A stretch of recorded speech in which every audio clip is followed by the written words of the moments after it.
Air pollution का मतलब है जो आपकी हार्मफुल गैसेस एयर के अंदर बहुत ज्यादा हाई हो जाती हैं, जैसे सल्फर डाइऑक्साइड, कार्बन मोनोऑक्साइड, है ना। चीनी कहां से आएगी? चीनी आने के लिए सबसे पहले आपको गन्ना उगाना पड़ेगा, तो गन्ने को काटा जाएगा, काट के फैक्ट्री में जाया जाएगा, उसका रस निकाला जाएगा, फिर वो प्रोसेस से बनेगा शुगर। आप जितनी इंडस्ट्रीज डेवलप करेंगे, एम्प्लॉयमेंट जनरेट होगी, लोगों के पास पैसा आएगा, गरीबी दूर होगी। तो देखो हैंडलूम देख पा रहे हो आप यहाँ पे किस तरीके से चल रही है, हाथ से कपड़ा बनाया जा रहा है। और ये देखिए आपकी पावरलूम। कोलकाता एक बड़ा शहर है, लार्ज अर्बन सेंटर है, जहाँ पे आपको हर तरीके की फैसिलिटीज मिल जाएंगी, पोर्ट भी है वहां पे, इंश्योरेंस, बैंकिंग, हर तरीके की फैसिलिटी है। और कैसी है जनता यार, हमारे प्यारे प्यारे पीवियंस, बढ़िया कर रहे हो लाइफ में?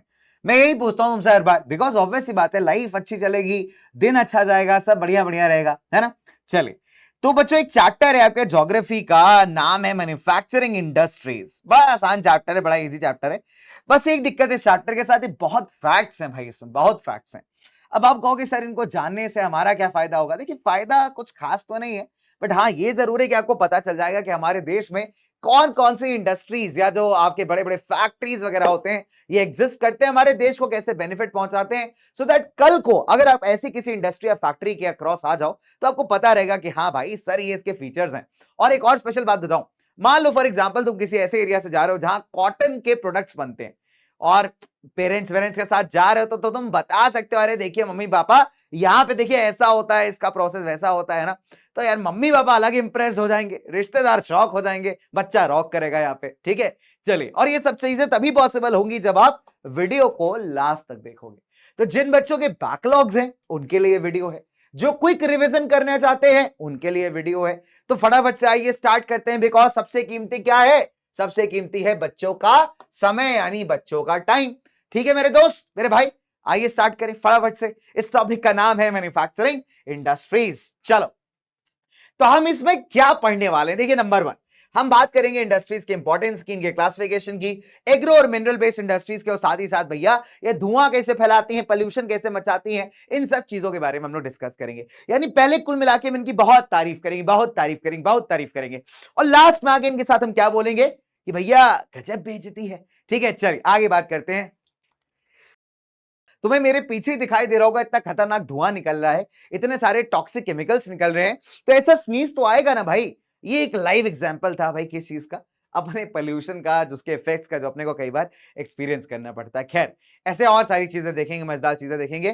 फिलहाल हम लोग आगे चलते हैं, धुएं को कम करते हैं, and let's move on to the manufacturing industries, right. चलिए, तो दोस्तों अगर बात की जाए मैन्युफैक्चरिंग इंडस्ट्रीज की, तो बड़ा इंटरेस्टिंग है समझना कि मैन्युफैक्चरिंग शब्द का मतलब क्या होता है। जब आप बड़ी संख्या में गुड्स को प्रोड्यूस करते हो, कैसे? रॉ मटेरियल से प्रोसेस करने के बाद।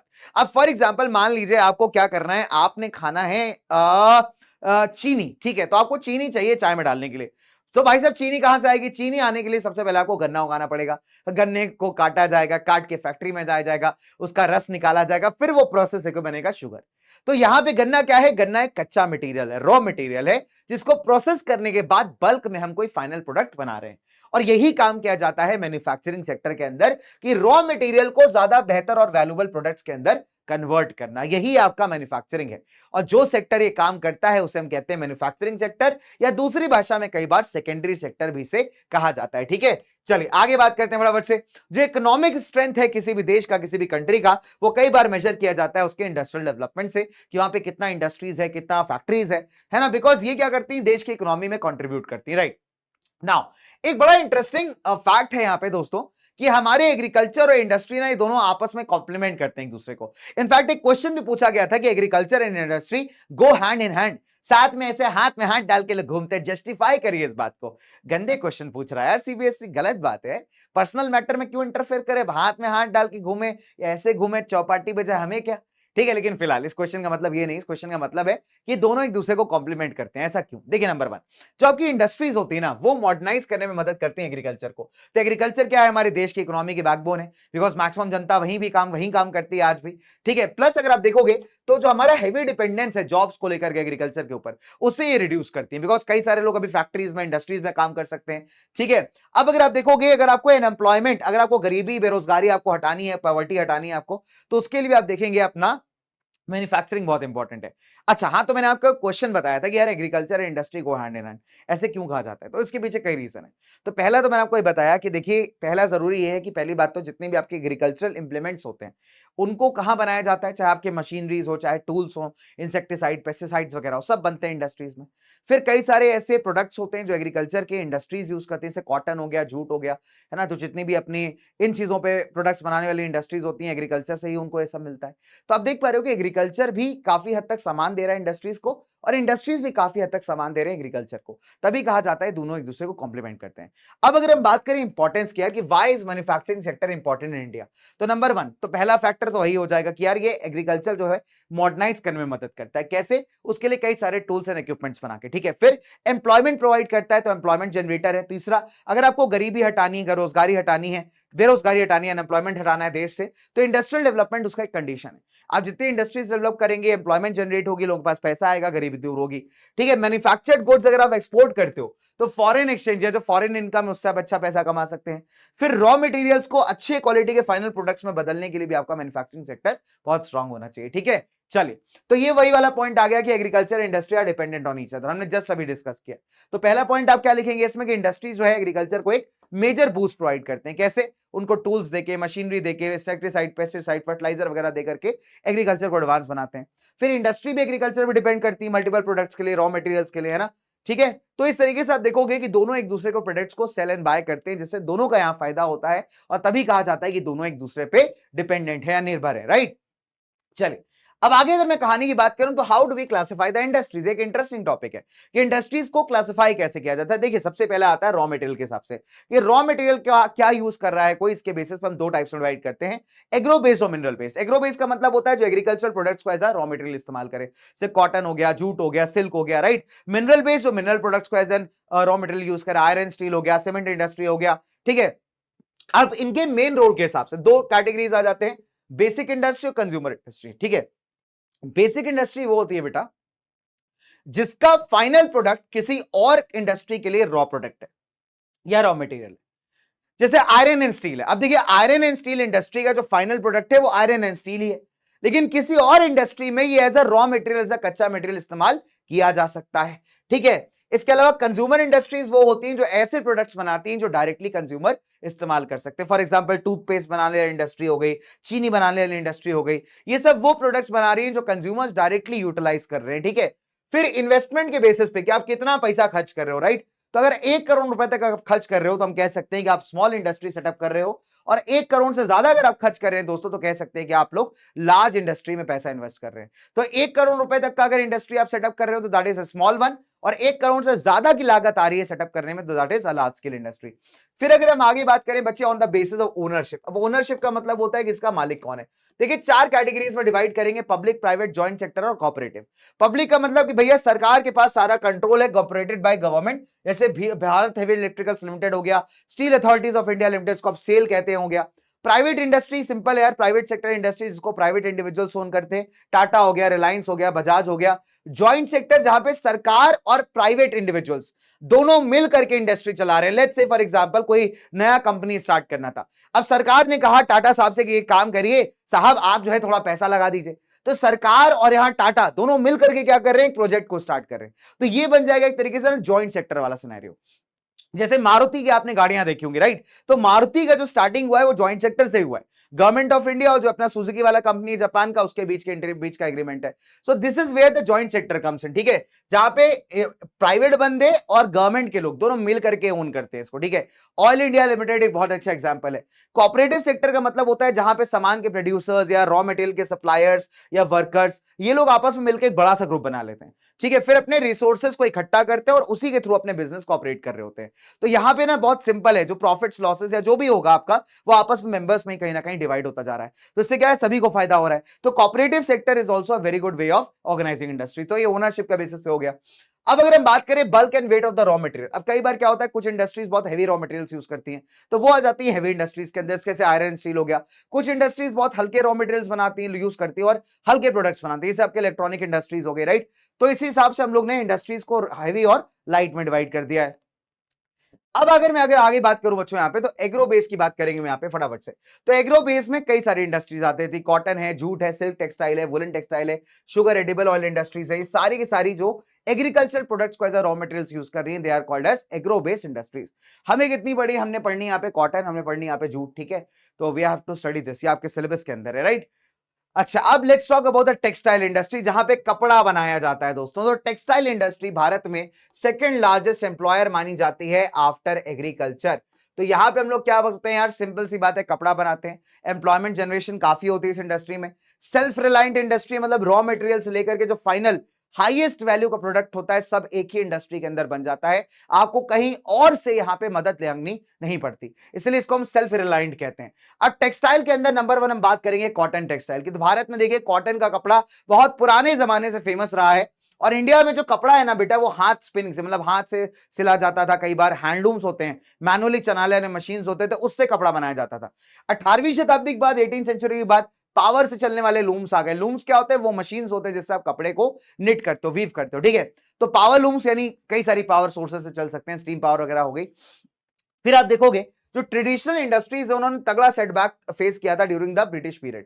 बिकॉज ब्रिटिशर्स इतने नालायक थे कि इंडिया से रॉ मटेरियल एक्सपोर्ट कर देते थे और ब्रिटेन में सामान बना के वापस इंडियन मार्केट्स में बेचते थे। तो अपने प्रोड्यूसर्स बेचारे उनके साथ कंपटीशन नहीं कर पाते थे। अब पहला सक्सेसफुल टेक्सटाइल मिल की शुरुआत हुई, कॉटन टेक्सटाइल मिल की, मुंबई में 1854 के अंदर। अब आप देखेंगे स्पिनिंग अभी भी जो है ना बहुत ज्यादा महाराष्ट्र, गुजरात एंड तमिलनाडु में होती है। मतलब जो धागा वगैरह बनने का काम है वो इन्हीं जगह होता है। लेकिन अगर हम वीविंग की बात करें, कपड़ा बनाने की बात करें, तो लगभग ये पूरे देश में आपको होता हुआ दिखाई देगा। इसका एक रीजन है कि भैया अगर आप सिर्फ 2 ही 3 स्टेट्स में कपड़ा बनाओगे तो आप सिर्फ वहीं की डिजाइन कपड़े में ला पाओगे। अब जब कपड़ा पूरे देश भर के अंदर बनेगा तो जो लोकल ट्रेडिशंस हैं, जो लोकल कल्चर है ना, आप कह सकते हो, वो आपको कपड़ों के अंदर देखने को मिलेगा और डिजाइन एंड वैरायटी ज्यादा होगी। तो इसी वजह से स्पिनिंग कुछ ही इलाकों में होती है, लेकिन जो आपकी वीविंग वाला प्रोसेस है वो काफी ज्यादा एरियाज में होता है, लगभग through out the country, right. चलिए, अब देखिए इस तरीके से वर्क करती है आपकी हैंडलूम और आपकी पावरलूम। तो देखो हैंडलूम देख पा रहे हो आप यहाँ पे किस तरीके से चल रही है, हाथ से कपड़ा बनाया जा रहा है, और ये देखिए आपकी पावरलूम्स कुछ इस तरीके से वर्क करती है। So this is the difference between the two. चलिए आगे बात करते हैं, let's talk about the jute textiles. India largest producer माना जाता है रॉ जूट का, एंड हमारी पोजीशन सेकंड नंबर पे आती है in the export of jute products. ठीक है, बांग्लादेश के बाद हम लोग सेकंड नंबर पे स्टैंड करते हैं in the terms of jute products, ठीक है, इसके एक्सपोर्ट करने के मामले में। पहला जूट मिल सेटअप हुआ था कोलकाता में 1855 में, रिश्रा नामक जगह पे। मोस्ट ऑफ द मिल्स आपको इसी इलाके में देखेंगे, वेस्ट बंगाल वाले एरिया में, खासकर जो आपका हुगली नदी के आसपास का इलाका है, that is very famous for the jute mills. अब इसके कुछ कारण है, क्वेश्चन आपसे पूछता है क्यों। देखिए नंबर वन, पहली बात तो जूट प्रोड्यूसिंग एरियाज बहुत नियर बाय है। दूसरी बात, वाटर ट्रांसपोर्ट बहुत सस्ता है यहाँ पे। तीसरी बात, अच्छा नेटवर्क है रोडवेज, रेडवेज और रोडवेज का, रेलवेज का, वाटरवेज का, जिससे कि आप रॉ मटेरियल्स और फाइनल प्रोडक्ट्स दोनों को इधर उधर पहुंचा सकते हो। फिर अबंडेंट वाटर है, कच्चे जूट को प्रोसेस करने के लिए बहुत पानी चाहिए होता है, तो वो आपको यहाँ पे अच्छे से मिल जाएगा। फिर सस्ता लेबर आपको मिल जाता है आस पड़ोस के स्टेट से, ठीक है। फिर आप देखोगे कोलकाता एक बड़ा शहर है, एक लार्ज अर्बन सेंटर है, जहां पे आपको हर तरीके की फैसिलिटीज मिल जाएंगी, पोर्ट भी है वहां पे, इंश्योरेंस, बैंकिंग, हर तरीके की फैसिलिटी है। That is why most of the jute industries आपको इसी बेल्ट पे दिखाई देती हैं। Moving on further, let's come to the sugar industry. तो शुगर इंडस्ट्री पर अगर आप देखोगे तो भारत का सेकंड लार्जेस्ट प्रोड्यूसर है इंडिया, अगर हम बात करें शुगर के मामले में।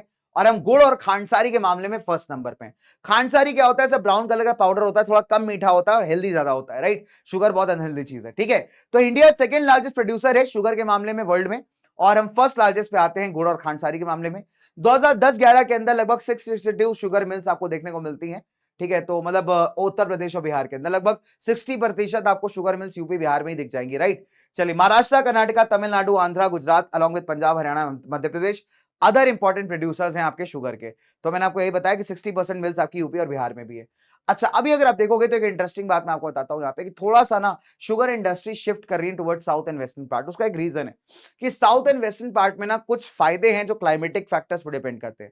देखिए, चीनी की इंडस्ट्री को ना गन्ने का सप्लाई बहुत रेगुलर चाहिए, तभी आपकी चीनी की मिल सक्सेसफुल हो पाएगी। अब नॉर्थ के अंदर टेम्परेचर इतना ज्यादा हो जाता है कई बार कि गन्ना उस टेम्परेचर में सर्वाइव नहीं कर सकता। वही अगर आप साउथ और वेस्टर्न पार्ट्स में देखेंगे तो गन्ने के लिए क्लाइमेटिक कंडीशंस फेवरेबल है, प्लस यहाँ पे जो गन्ना होता है ना उसका मिठास काफी ज्यादा है, सुक्रोज काफी ज्यादा है, और लंबे समय तक गन्ने की अवेलेबिलिटी है, तो दैट मींस अपना आसानी से आप जूस वूस निकाल के चीनी बना सकते हो। प्लस यहाँ पे ना फार्मर्स की बहुत सारी कॉपरेटिव्स हैं जो काफी हद तक पूरा मैनेजमेंट देखती हैं, तो जो शॉर्टेज होनी चाहिए रॉ मटेरियल की वो यहाँ पे इंडस्ट्रीज को नहीं होती। दैट इज वाई काफी सारी शुगर मिल्स अभी आप देखोगे साउथ और वेस्टर्न पार्ट्स में स्प्रेड कर रही है, ठीक है। चलिए, now let's come to the mineral based industry, जहां पे हम लोग मिनरल्स को एज अ रॉ मटेरियल्स इस्तेमाल करते हैं, ठीक है। तो मिनरल बेस्ड इंडस्ट्रीज का सिंपल है कि minerals used as raw materials. मैं लिख देता हूं यहाँ पे कि मिनरल्स को जहां पे रॉ मटेरियल की तरह यूज कर रही है जो इंडस्ट्री, वो कहलाती है आपकी मिनरल बेस्ड इंडस्ट्री, ठीक है, used as raw materials. Done my dear. चलिए आगे बढ़ते हैं। अच्छा, अब इसमें नंबर 1 पे आ जाएगी आपकी आयरन एंड स्टील इंडस्ट्री, और दूसरे नंबर पे अपन बात करेंगे एल्यूमिनियम स्मेल्टिंग की। तो आयरन एंड स्टील एक बेसिक इंडस्ट्री, मतलब इसका जो मतलब फाइनल प्रोडक्ट है वो बाकी सभी के लिए रॉ मटेरियल है। स्टील की रिक्वायरमेंट आपको होती है मल्टीपल चीजें बनाने के लिए, जैसे इंजीनियरिंग गुड्स हो गए, कंस्ट्रक्शन मटेरियल हो गया, डिफेंस इक्विपमेंट्स हो गए, मेडिकल इक्विपमेंट्स हो गए, ठीक है। तो बहुत सारी चीजों में स्टील का रिक्वायरमेंट होता है। अब production and consumption of steel कभी कभी किसी भी कंट्री का इकोनॉमिक डेवलपमेंट भी आपको बताता है। दैट मींस अगर स्टील बन रहा है, यूज हो रहा है, तो दैट मींस इंफ्रास्ट्रक्चर काफी अच्छा है, काफी सारे सेक्टर्स ग्रो कर रहे हैं आपके, तो एक अच्छा पैरामीटर है। भारत में अगर आप देखोगे तो छोटा नागपुर प्लाटू का जो इलाका है ना, वहां पे मैक्सिमम आयरन स्टील प्लांट्स आपको देखने को मिलेंगे। छोटा नागपुर वाला बेल्ट मतलब आपका ये वाला सेक्शन हो गया, वेस्ट बंगाल से आगे तक झारखंड, नीचे आपका जितना छत्तीसगढ़ उड़ीसा वाला जो पूरा सेक्शन इधर है ना, दो this section has lot of iron and steel plants, ठीक है। तो ये तो मोटा मोटा बात हो गया अपना आयरन एंड स्टील इंडस्ट्री के बारे में, ठीक है। चलिए, तो ये बेसिक बेसिक आइडियोलॉजी है बच्चे। अब बात करते हैं एल्यूमिनियम स्मेल्टिंग। एल्यूमिनियम स्मेल्टिंग का मतलब होता है जहां एल्यूमिनियम बनता है। तो मेटल से रिलेटेड सेकंड सबसे इंपॉर्टेंट इंडस्ट्री है। रॉ मटेरियल जो बॉक्साइट होता है, जो बॉक्साइट का पत्थर होता है बेटा, उसको as a raw material use किया जाता है। जो स्मेल्टर्स होते हैं जहां पे मेल्टिंग की जाती है मेटल्स वगैरह की, ठीक है, उसको हम कहते हैं स्मेल्टर्स, जहां से आपका आयरन ओर वगैरह निकलता है, जैसे आयरन ओर स्मेल्टिंग प्लांट्स हो गए आपके, जहां पे एल्यूमिनियम बनता है उसको हम एल्यूमिनियम स्मेल्टिंग प्लांट कहते हैं। तो पहले क्या होता है दोस्तों कि बॉक्साइट को लाया जाता है। तो बॉक्साइट अगर आप देखोगे तो एक पत्थर है, ऐसा लाल कलर का होता है। तो बॉक्साइट को पहले क्रश करते हैं, तोड़ते हैं, तो उससे ना एल्यूमिना निकलता है। फिर एल्यूमिना को भी और रिफाइन करते हैं, तब जाके आपका एल्यूमिनियम बनता है। It's a long process. अगर हम एल्यूमिनियम की बात करें, फिर talk about L aluminium, right. तो एल्यूमिनियम की बात करें तो एल्यूमिनियम क्या है, लाइट है, करोजन नहीं होता है इसके अंदर, अच्छा कंडक्टर है हीट का, मैलिएबल है, तार वगैरह आप इसके बना सकते हैं आसानी से, शीट्स भी बन जाती हैं कई बार, और अदर मेटल्स के साथ अगर आप मिला दो तो काफी मजबूत हो जाता है। इसका इस्तेमाल हम कहां करते हैं, एयरक्राफ्ट के पार्ट्स बनाने के लिए, बर्तन बनाने के लिए, वायर्स बनाने के लिए। मोस्टली इंडस्ट्रीज कहां लोकेटेड है, उड़ीसा में, वेस्ट बंगाल, केरला, यूपी, ठीक है, यूपी में भी कुछ जगह है, छत्तीसगढ़ की अगर हम बात करें, है ना, Tamil Nadu, Maharashtra. So these are the major areas जहां पे आपको एल्यूमिनियम स्मेल्टिंग, यानी जहां पे एल्यूमिनियम को मेल्ट करके यहां पे निकाला जा रहा है, प्रोडक्ट्स बनाए जा रहे हैं उसके, ऐसे प्लांट्स आपको यहां पे मिल जाएंगे। Let's come to the next topic, that is chemical industries. तो केमिकल इंडस्ट्रीज के साथ बड़ा इंटरेस्टिंग सीन है यार, कि केमिकल इंडस्ट्रीज आपकी one of the largest growing sector है, ठीक है। दोनों तरीके के आपके केमिकल्स यहां बनते हैं, ऑर्गेनिक भी और इनऑर्गेनिक भी, स्मॉल और लार्ज दोनों तरीके की फैक्ट्रियां आपको यहां पे दिख जाएंगी। ऑर्गेनिक केमिकल्स में आपके पेट्रोकेमिकल्स आ जाते हैं, पेट्रोलियम से बनने वाले। इसका इस्तेमाल आप आर्टिफिशियल फाइबर बनाने के लिए, रबर बनाने के लिए, प्लास्टिक बनाने के लिए, कई बार मेडिसिन के अंदर भी काफी हद तक यूज होता है। इनऑर्गेनिक केमिकल्स में सल्फ्यूरिक एसिड आता है, जिससे आप फर्टिलाइजर, सिंथेटिक फाइबर, प्लास्टिक या जो फेविकोल वगैरह आप बनाते हो ना, वो बना सकते हो। फिर आपका नाइट्रिक एसिड हो गया, एल्कली हो गया, सोडा ऐश हो गया, इससे आप ग्लास, सोप, डिटर्जेंट वगैरह बनाते हैं। तो ये मेजर वैरायटी ऑफ केमिकल्स है बेटा जो हमारी केमिकल इंडस्ट्री प्रमोट करती है, प्रोड्यूस करते हैं, ठीक है। अच्छा, एक और इंटरेस्टिंग बात है केमिकल इंडस्ट्री के बारे में, खुद की बहुत बड़ी कंज्यूमर है। मतलब मैक्सिमम केमिकल्स जो आप देख पा रहे हो इस इंडस्ट्री के अंदर बनाए जा रहे हैं ना, इसमें से कई सारों का इस्तेमाल तो यहाँ पे और ज्यादा एडवांस लेवल के केमिकल्स बनाने के लिए होता है।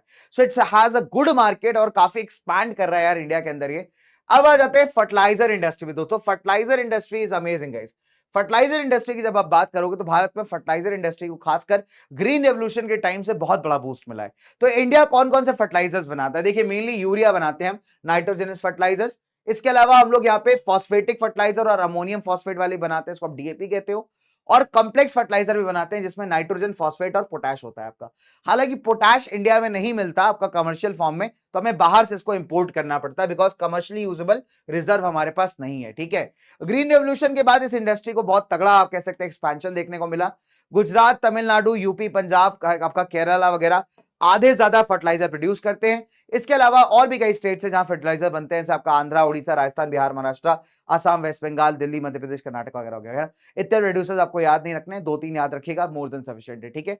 चलिए, तो moving on further, let's come to the cement industry. देखिए सीमेंट आपको पता ही है, आपने वाला आज देखा होगा कि भैया ये दीवार टूटती क्यों नहीं है, टूटेगी कैसे, अंबुजा सीमेंट से जो बनी है ना। या फिर वो वाला आज देखा होगा आपने, बांगड़ सीमेंट सस्ता और अच्छा, ठीक है। तो यार सीमेंट क्या होती है, सीमेंट आपको हर जगह चाहिए ना, बिकॉज अगर आप जहां भी कंस्ट्रक्शन कर रहे हो, चीजों को जोड़ने में बहुत काम आता है सीमेंट का, ठीक है। बिल्डिंग कर रहे हो, हाउस बना रहे हो, फैक्ट्री बना रहे हो, कमर्शियल एस्टैब्लिशमेंट बना रहे हो, डैम, एयरपोर्ट, रोड्स, ब्रिजेस, कुछ भी बनाओ यार, सीमेंट तो आपको चाहिए चाहिए, ठीक है। इसको बल्कि एंड हेवी रॉ मटेरियल चाहिए होता है, तो एक हेवी इंडस्ट्री है, जैसे लाइमस्टोन, सिलिका, एल्यूमिना, जिप्सम, इस टाइप के मटेरियल्स चाहिए होते हैं सीमेंट को बनाने के लिए, जो कि काफी हेवी एंड बल्की है ना। अगर आप देखोगे गुजरात के अंदर आपको मैक्सिमम प्लांट्स दिखाई देंगे, बिकॉज गुजरात का एक्सेस है समुद्र से, पोर्ट है वहां पे, और गल्फ कंट्रीज में डिमांड काफी है सीमेंट का, ठीक है। तो पहला सीमेंट प्लांट सेटअप किया गया था चेन्नई में साल 1904 में। अब अगर आप देखोगे जो डी कंट्रोल है, प्राइस का डिस्ट्रीब्यूशन है 1989 से, और भी कई सारे पॉलिसी रिफॉर्म्स है, उन्होंने सीमेंट इंडस्ट्री को काफी ज्यादा आगे बढ़ा दिया है बेटा, कैपेसिटी के मामले में, प्रोसेसिंग के मामले में, प्रोडक्शन के मामले में। तो cement industry is doing good, right. अगर आप देखोगे प्रोडक्शन और एक्सपोर्ट्स दोनों के मामले में ये इंडस्ट्री काफी अच्छा परफॉर्म कर रही है। अब अगर मैं आगे आपसे बात करूं, let's talk about automobile industry. तो ऑटोमोबाइल इंडस्ट्री से रिलेटेड एक बहुत बढ़िया गाना है, शायद आपने सुना होगा, गदर मूवी का।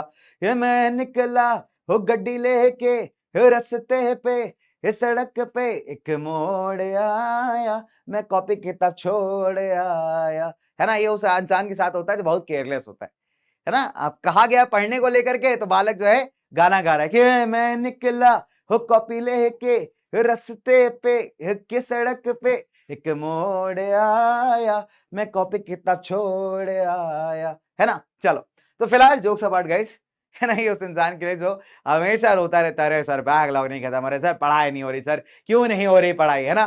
तो ये उन सभी लोगों के लिए भाई। अब ध्यान से देखना कि ये वो इंडस्ट्री जो आपकी गाड़ियां बनाती है, आपके 2 व्हीलर 3 व्हीलर, है ना, आपके कार वार हो गई, ट्रक हो गया, लोडर हो गया, रिक्शा हो गया, ऑटो हो गया, ये सब यहीं बनते हैं।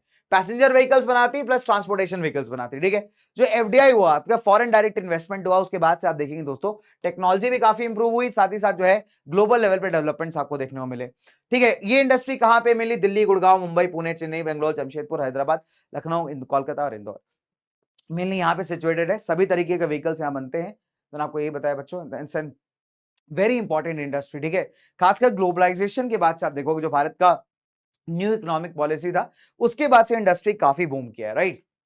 चलिए, let's come to information technology and electronics industry, ठीक है। इलेक्ट्रॉनिक्स में वाइड रेंज ऑफ प्रोडक्ट्स आ जाते हैं, जैसे आपका ट्रांजिस्टर सेट हो गया, टेलीविजन हो गया, टेलीफोन हो गया, सेलुलर टेलीकॉम हो गया, टेलीफोन एक्सचेंज हो गया, स्मार्टफोन्स आज आप यूज करते हैं, कंप्यूटर्स हो गए। बेंगलुरु को हम इलेक्ट्रॉनिक कैपिटल ऑफ इंडिया कहते हैं। इसके अलावा other important centres electronic goods के वो मुंबई, दिल्ली, कोयम्बटूर, लखनऊ, कोलकाता, चेन्नई, पुणे और हैदराबाद, ठीक है। चलो, अब अगर आप देखोगे तो large number of employment generate करती है आपकी इलेक्ट्रॉनिक इंडस्ट्री। अब अगर मैं इंफॉर्मेशन टेक्नोलॉजी की बात करूं दोस्तों, तो इंफॉर्मेशन टेक्नोलॉजी आपका जनरली रिलेटेड है आपके आईटी सेक्टर से, ठीक है। तो आईटी सेक्टर कंप्यूटर्स वगैरह में ज्यादा डील करता है, सॉफ्टवेयर इंजीनियरिंग में ज्यादा डील करता है। तो इंडिया में अगर आप देखेंगे तो आईटी सेक्टर भी काफी तगड़ा बूम किया हुआ है। तो जनरली आपके जो आईटी सेक्टर्स, आईटी पार्क्स आपको दिखेंगे, गांधीनगर गुजरात हो गया, नोएडा हो गया आपके वेस्टर्न उत्तर प्रदेश में, ठीक है। फिर आपका और भी कई सारे, अपने बेंगलुरु तो हो ही गया, अपना हैदराबाद हो गया। So these are the major places जहां पे आपको आईटी इंडस्ट्रीज बहुत कॉमन देखने को मिलेंगी, ठीक है। जहां पे हम जनरली सॉफ्टवेयर प्रोडक्ट्स पे ज्यादा डील करते हैं, जो अलग अलग सॉफ्टवेयर आप एक्सपीरियंस करते हो उसके ऊपर डील ज्यादा करते हैं, ठीक है। नाउ, अब लास्ट बात करते हैं हम लोग industrial pollution and environmental degradation की। तो अभी तक तो हमने दोस्तों डिस्कस किया कि मल्टीपल टाइप ऑफ इंडस्ट्रीज क्या होती है। अब लेट्स टॉक अबाउट कि इनकी बुराई करनी है आपको। अब we have to tell that कि किस टाइप के इंडस्ट्रीज यहाँ पे पोल्यूशन कॉज करते हैं। देखिए, 4 मेजर कैटेगरीज है। एयर हो गया, वाटर हो गया, लैंड हो गया और नॉइज हो गया बेटा, है ना। तो एयर मतलब हवा का प्रदूषण, वाटर मतलब जल प्रदूषण, लैंड मतलब अपना जमीन का प्रदूषण जो हम करते हैं, नॉइज मतलब बहुत अनवांटेड नॉइज, अनवांटेड साउंड जब आप सुनते हो, ठीक है। चलिए, लेट्स मूव ऑन फर्दर। पहले बात करेंगे हमारे एयर पोल्यूशन की। तो दोस्तों बहुत सिंपल है, एयर पोल्यूशन कब होता है? जब आपके एयर के अंदर सारी अनवांटेड गैसेस होती हैं। अब इसका मतलब ये नहीं है कि जब तुम बहुत ज्यादा शादी में खा लेते हो खाना, है, या फिर बहुत ज्यादा मम्मी ने कुछ अच्छा बना दिया था, तुमने कहा अरे यार आज तो जम के खाएंगे, उसके बाद जो है तुमने खतरनाक लेवल पे अनवांटेड सब्सटेंसेस को एकदम एयर में पल्यूट कर दिया अपने घर के अंदर, वो एयर पोल्यूशन नहीं है भाई, है ना। वो मतलब वो टॉर्चर है यार। एयर पोल्यूशन का मतलब है जब आपकी हार्मफुल गैसेस एयर के अंदर बहुत ज्यादा हाई हो जाती हैं, जैसे सल्फर डाइऑक्साइड, कार्बन मोनोऑक्साइड, है ना। चलिए, अब स्मोक, अब इसके मेन सोर्सेस क्या है? देखिए, मेन सोर्सेस सबसे पहला स्मोक, जो कि केमिकल पेपर फैक्ट्री से निकलता है, जो ईंट के भट्टे होते हैं जहां ईंटें बनती हैं वहां से निकलने वाला, रिफाइनरी स्मेल्टिंग प्लांट से निकलने वाला, ठीक है, बर्निंग ऑफ फॉसिल फ्यूल्स जब जलाए जाते हैं, है ना, उनसे निकलने वाला। तो इस सबसे क्या होते हैं बच्चों? यहाँ पे वेरी सिंपल, एयर में पोल्यूशन होता है, अनवांटेड पार्टिकल्स आते हैं, राइट। अच्छा, एक इंपॉर्टेंट चीज और है कि अनडिजायरेबल गैसेस के साथ साथ कुछ छोटे छोटे पार्टिकल्स होते हैं, इनको हम पार्टिकुलेट मैटर कहते हैं। इनका साइज होता है 10 माइक्रोन 2.5 माइक्रोन का। तो इतने छोटे होते हैं कि आपको दिखाई नहीं देते नेकेड आई से, ठीक है। तो ऐसे पार्टिकल्स का जो प्रेजेंस होता है ना गैस, मतलब आपके एयर में, वो भी कहीं ना कहीं एयर पोल्यूशन को ऐड करता है। ये किस पे इफेक्ट डालेगा? ह्यूमन हेल्थ पे, एनिमल्स पे, प्लांट्स पे, बिल्डिंग्स पे, सब पे, ठीक है। तो अगर आप देखोगे वाटर पोल्यूशन कब होता है? जब ऑर्गेनिक और इनऑर्गेनिक टाइप का इंडस्ट्रियल वेस्ट, बाकी जो गंदगी जब आप वाटर में डंप कर देते हो बिना किसी ट्रीटमेंट के, इट पोल्यूट्स द वाटर, ठीक है। अब अगर आप देखोगे तो मेजर सोर्सेस फ्लाई ऐश हो गया आपका, जो पावर प्लांट से निकलता है, जिप्सम हो गया आपका, है ना, आयरन एंड स्टील का जो स्लैग होता है, जो आयरन स्टील प्लांट से गंदगी निकलती है, ये सब सॉलिड वेस्ट है। अगर अगर यहाँ पे डंप कर देते हैं पानी के अंदर, तो पानी को बहुत हद तक पल्यूट करेगा, ठीक है। अच्छा, इसके अलावा अगर आप देखोगे तो वाटर का और भी कैसे पोल्यूशन होता है, जब इंडस्ट्रियल वेस्ट आपका, घरों से निकलने वाला सीवेज वगैरह, जब अनट्रीटेड फॉर्म में आप पानी में डंप कर देते हैं तो भी वो पानी को गंदा करता है। एक और तरीका है वाटर पोल्यूशन का, उसको हम कहते हैं थर्मल पोल्यूशन ऑफ वाटर। तो ये जब हॉट पानी, जब आपका गरम गरम पानी थर्मल पावर प्लांट से, न्यूक्लियर प्लांट से बिना ठंडा किया जो है रिवर्स एंड पॉन्ड्स में रिलीज कर दिया जाता है, तब हम कहते हैं कि भाई थर्मल पोल्यूशन ऑफ वाटर हुआ। थर्मल का मतलब होता है हीट, यानी गर्मी, ठीक है। जब आप गरम गरम पानी रिलीज कर देते हैं डायरेक्ट वाटर बॉडीज के अंदर बिना ठंडा किए, बिना साफ किए, then we say that thermal pollution हो रहा है। अब अगर आप देखोगे तो इसी के साथ साथ जो हमारा सॉइल पोल्यूशन है वो भी काफी हद तक यहाँ पे कनेक्टेड है। अब देखो सॉइल पोल्यूशन की अगर मैं बात करूं तो सॉइल पोल्यूशन और वाटर पोल्यूशन काफी हद तक कनेक्टेड है। क्यों, मैं समझाता हूं आपको। देखिए सॉइल पोल्यूशन में क्या होता है, जब हम यहाँ पे वेस्ट डंप करते हैं, हमने क्या किया, यहाँ पे वेस्ट को डंप किया, कहां डंप किया, आपके ग्राउंड के ऊपर, ठीक है। तो मान लीजिए मेरा जमीन था, अब मैंने क्या किया, यहाँ पे वेस्ट को डंप कर दिया, बहुत सारा कूड़ा कचरा ऐसे ऐसे करके मैंने यहाँ पे डाल दिया। सब क्या है, ये मेरा गार्बेज है, ठीक है। इसमें कई सारे हार्मफुल गार्बेज हो सकता है, हार्मफुल कूड़ा कचरा हो सकता है। अब लेट्स से अगर बारिश हुई, ठीक है, अगर मतलब लेट्स से बारिश होती है यहाँ पे, ठीक है, तो बारिश हो रही है, झम झम झम झम झम झम झम, ठीक। अब आपको पता है कि सॉइल का एक प्रॉपर्टी है, मेरा मिट्टी है, मेरा सॉइल है। सॉइल क्या होती है, पोरस होती है, मतलब इसमें लेयर्स होती है, राइट। तो जब पानी बरसता है तो इन लेयर्स के थ्रू नीचे चला जाता है और ग्राउंड वाटर के फॉर्म में स्टोर हो जाता है। अब क्या होगा कि अगर मैं फॉर एग्जाम्पल बारिश हुई यहाँ पे, ठीक है, तो जब बारिश होगी तो बारिश किसके साथ मिक्स होगी, कूड़े कचरे के साथ। अब कूड़ा कचरा जितना भी गंदगी है आपका, ये क्या करेगा, सॉइल से नीचे जाएगा और ग्राउंड वाटर को जाकर के यहाँ पे जो GW ग्राउंड वाटर है इसे भी प्रदूषित कर देगा। So this is how the soil pollution also causes water pollution in one of the ways, right. So I hope this is very clear my dear. चलो अब let's talk about the noise pollution. अगर हम noise pollution की बात करें तो industrial and construction activities बहुत बड़ा इसका सोर्स है। नॉइस क्या होती है, जब आप एक्सेसिव अमाउंट ऑफ साउंड जो आप बियर नहीं कर सकते वो आपको सुनाई दे। शादी बारातों में आपने देखा होगा, देखिए नो डाउट की शादी बारातें अमेजिंग है, जिसको कर रहा हो तो मजा ही आ रहा है भाई उसको, ठीक है। तो ऑब्वियसली बात है, डांस करने को मिल रहा है, तब मजे आ रहे हैं, मजे मजे आ रहे हैं। तो अगर आप देखोगे दोस्तों, तो शादी बारातों में आजकल ना डीजे बैंड शुरू हो गया। पहले क्या नॉर्मल डिचिक डिचिक डिचिक डम डम डम डम डम डिंग डिंग डिंग डिंग डिंग यही चला करता था। आज डीजे बैंड्स लगते हैं। आपने देखा होगा डीजे वाले जो बैंड होते हैं उसमें गाना तो कम सुनाई देता है, बेस इतना गंदा होता है भाई, आदमी अंदर तक हिल जाता है ना। तो ऐसे चलता है, ढंग ढंग ढंग गाना बज रहा है, डिच्चिक ढाच के हैं, लोग नाचे जा रहे हैं, गाना सुनाई नहीं दे रहा है। तो बट आपके कानों को अच्छा नहीं लग रहा है बिकॉज इतनी ज्यादा फ्रीक्वेंसी पे। यहाँ दिल्ली एनसीआर में तो भाई साहब ऐसे ऐसे बैंड निकलते, मैं क्या ही बताऊं आपको, उसमें एक ही बीट सुनाई देते, लोग नाच रहे हैं यार उसमें, समझ ही नहीं आ रहा गाना क्या है, सात समुंदर डिचिक डिचिक डिचिक डिचिक, वो पार ही नहीं हो पा रही है बेचारी, है ना, सात समुंदर पार, और कहां जाएगी पार, वो बीच में डिचिक डिचिक डिचिक यही चल रहा है। सो वो जो एक्सेसिव लेवल आपके कानों में जा रहा है ना यार, वो क्या है, एक लेवल, नेक्स्ट लेवल का नॉइज है। फिर आपने देखा होगा ड्रिल मशीन चलती ऐसे करके, है ना, तो वो आपके कानों को बड़ा इरिटेट करती है। So these are the multiple sources, machinery की आवाज हो गई, फैक्ट्री के इक्विपमेंट्स की आवाज हो गई, है ना। तो इससे क्या हो सकता है कि आप कहीं परमानेंटली बहरे हो सकते हैं, हियरिंग इंपेयरमेंट हो सकती है, कई बार हार्ट रेट ब्लड प्रेशर बढ़ा देता है, और भी कई बार इरिटेशन कॉज करता है आपको। So these are multiple ways in the which the environment gets polluted. अब सवाल उठता है कि आप कैसे इस एनवायरमेंटल डिग्रेडेशन को यहाँ पे मतलब एक तरीके से कंट्रोल कर सकते हैं। That's a nice question, right. कैसे आप एनवायरमेंटल डिग्रेडेशन को यहाँ पे कंट्रोल कर सकते हैं। देखिए सबसे पहला तरीका लेते हैं, तो ये कुछ सजेशंस यहाँ पे दिए गए हैं वाटर पोल्यूशन को मतलब रिड्यूस करने के। ये क्वेश्चन 3 नंबर में आया था बोर्ड्स के अंदर कि how to reduce the how to minimise the pollution of the fresh water, industrial pollution of fresh water. Exact same question आया था 3 नंबर का। देखिए नंबर 1, पहला क्या करना पड़ेगा आपको, पानी के यूज को मिनिमाइज करना पड़ेगा। कैसे, आप गंदे वाटर को प्रोसेस करिए, रीयूज करिए, रिसाइकल करिए। रेन वाटर हार्वेस्टिंग से अपने कई सारे रिक्वायरमेंट्स आप मीट कर सकते हैं। हॉट वाटर को, इंडस्ट्रियल गंदगी को पहले ट्रीट कर लीजिए, ठंडा कर लीजिए, तब आप अपने रिवर्स में रिलीज करिए। फिर दूसरा है कि आप एयर पोल्यूशन कैसे कंट्रोल कर सकते हैं। जो आपका पर्टिकुलेट मैटर है, पीएम जिसको हम कहते हैं, इसको आप रिड्यूस कर सकते हैं। कैसे, आपके जो चिमनीज होते हैं, इसको आप स्मोक स्टार्ट कहते हो, उसके अंदर कुछ डिवाइसेस लगा दिए, जैसे fabric filter, electrostatic precipitator, scrubber हो गया। ये क्या करेगा, जो आपका पर्टिकुलेट मैटर है, जो गंदगी होता है ना, आपके जो गंदी हवा निकल रही है उससे उसको खींच लेता है थोड़ा सा, राइट। और जो आपकी हवा फाइनली रिलीज होगी थोड़ी कम पोल्यूटेड होगी। नाउ स्मोक को रिड्यूस किया जा सकता है, आप ऑयल या गैस यूज कर सकते हैं कोयले की जगह फैक्ट्रीज में for energy production. That's a good way of doing it, right. फिर नॉइस पोल्यूशन को कम करने के लिए मशीनरीज एंड इक्विपमेंट में साइलेंसर लगा लीजिए, जनरेटर्स में साइलेंसर लगा लीजिए, जिससे इनकी आवाज कम हो जाएगी, है ना। नॉइस अब्सॉर्बिंग मटेरियल्स लगाए जा सकते हैं, आप पर्सनली हेडफोन्स यूज कर सकते हैं, ईयर प्लग्स यूज कर सकते हैं, अनवांटेड साउंड को अपने कानों में घुसने से बचाने के लिए। ठीक है दोस्तों, चलिए, तो इनफैक्ट यही था आपका topic, that is the manufacturing industries. अब एक लास्ट इसमें केस स्टडी आता है, वो है आपका एनटीपीसी का केस स्टडी, कि एनटीपीसी को एनवायरमेंट मैनेजमेंट सिस्टम में एक सर्टिफिकेशन दिया गया। अब ये क्या है, इसको बहुत ध्यान से सुनना और समझना। देखिए, NTPC stands for the national thermal power corporation, जिसका काम है थर्मल पावर प्रोड्यूस करना। अब इन्होंने क्या किया है, सस्टेनेबल तरीके से पावर जनरेशन स्टार्ट किया है। इनके जितने भी प्लांट्स है, जहां जहां पे एनटीपीसी पावर प्लांट स्टैब्लिश करता है, वहां पे इन्होंने ना कुछ पैरामीटर्स डिसाइड किए हैं। पहला, जब आप कभी भी कोयला जलाते हैं तो बड़ी मात्रा में राख या ऐश जनरेट होती है, तो उसको क्या किया जाता है कि ऐश पॉन्ड में इकट्ठा कर लिया जाता है प्रॉपर्ली, है ना। फिर पानी का इस्तेमाल भी होता है यहाँ पे स्टीम वगैरह बनाने के लिए। तो अभी ये लोग क्या कर रहे हैं कि दोनों, जितना भी लिक्विड वेस्ट निकल रहा है और ये जो ऐश निकल रहा है, इसका प्रॉपर मैनेजमेंट हो रहा है, इसका रिसाइकलिंग किया जा रहा है। फिर उन्होंने क्या किया कि जितने भी इनके प्लांट्स है उसके आसपास शेल्टर बेल्ट लगा दी, बहुत सारा ग्रीन एरिया बना दिया, जैसे एनवायरमेंटल थोड़ा सा मतलब मेंटेन रहे अपना बैलेंस वगैरह। फिर आप देखोगे कि इन्होंने अफॉरेस्टेशन ड्राइव चलाई, ज्यादा पेड़ लगाइए, ज्यादा ग्रीन करिए एरिया को। फिर हर एक प्लांट पे मॉनिटर करने के लिए प्रॉपर डेटाबेस बनाया हुआ है कि जो चीजें बताई गई वो फॉलो हो रही है कि नहीं हो रही है। दैट इज वाई इनको प्रॉपर एक रिकॉग्निशन मिला है एनवायरमेंटल मैनेजमेंट सिस्टम के अंदर। ठीक है, चलिए, so this finally ends your topic, that is the manufacturing industries. ठीक है, अब आप बच्चों के लिए एक प्यारा सा क्वेश्चन है मेरे पास। ठीक है तो आपके लिए क्वेश्चन ये है कि आप मुझे ये बताओगे कि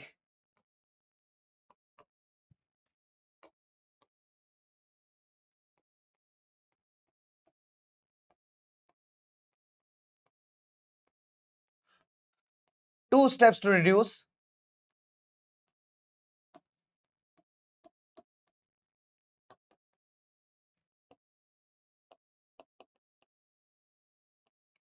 पोल्यूशन ऑफ फ्रेश वाटर। ठीक है, जाते जाते एक और मजेदार फैक्ट बताता हूं आपको कि जो हमारा गंदगी होती है ना, उसको आप कई स्टेजेस में फिल्टर कर सकते हैं पानी से। जैसे फॉर एग्जांपल आपका सीवेज है, लेट्स से आपका सीवेज पूरा कचरा है, उसको ना 3 स्टेप में ला सकते हो, primary, secondary and the last tertiary process. तो प्राइमरी में जितना सॉलिड वेस्ट है आपका, उसको हटाया जा सकता है। मल्टीपल प्रोसेस होते हैं उसके लिए, कि आपने सेडिमेंटेशन फॉर्मूला यूज कर लिया कि हेवी चीजों को छोड़ दिया, पानी को हेवी चीजें नीचे सेटल डाउन कर गई। फिर आपने क्या किया, फ्लॉगुलेशन कर लिया, या फिर आपने क्या किया, उसकी स्क्रीनिंग कर ली, जितने भी ऐसे हेवी मटेरियल्स उनको यहाँ पे निकालते चले गए। फिर आप आगे चल के सेकेंड स्टेज में बायोलॉजिकल मेथड्स यूज कर सकते हैं, कुछ माइक्रो ऑर्गेनिजम्स यूज कर सकते हैं जो वाटर की क्लीनिंग में आपकी मदद करेंगे। तीसरे स्टेज में आप सभी तरीके के प्रोसेस लगा दीजिए, फिजिकल, केमिकल, बायोलॉजिकल, जिससे पानी को रिसाइकल किया जा सके, रीयूज किया जा सके। तो this is also one of the ways in which you can treat the waste water, right. चलिए, तो इसी के साथ आज की कक्षा को करते हैं समाप्त। धन्यवाद मेरे प्यारे प्यारे दोस्तों, उम्मीद है क्वेश्चन आपने देख लिया होगा। क्या है क्वेश्चन, एक बार दोबारा दिखा देता हूं। तो क्वेश्चन ये है कि आपने बताना है 2 स्टेप्स जो कि यहाँ पे पोल्यूशन ऑफ फ्रेश वाटर को रिड्यूस करने के लिए लिए जा सकते हैं। ठीक है, तो इसी के साथ मैं लेता हूं आपसे विदा, मेरी मुलाकात होगी in the next class. Till then हंसते रहिए, मुस्कुराते रहिए, खुश रहिए, करते रहिए पढ़ाई। उम्मीद है मजा आ रहा होगा 9 मैथ्स में। ठीक है, तो बाय बच्चों, टेक केयर, मिलता हूं in the next class, bye.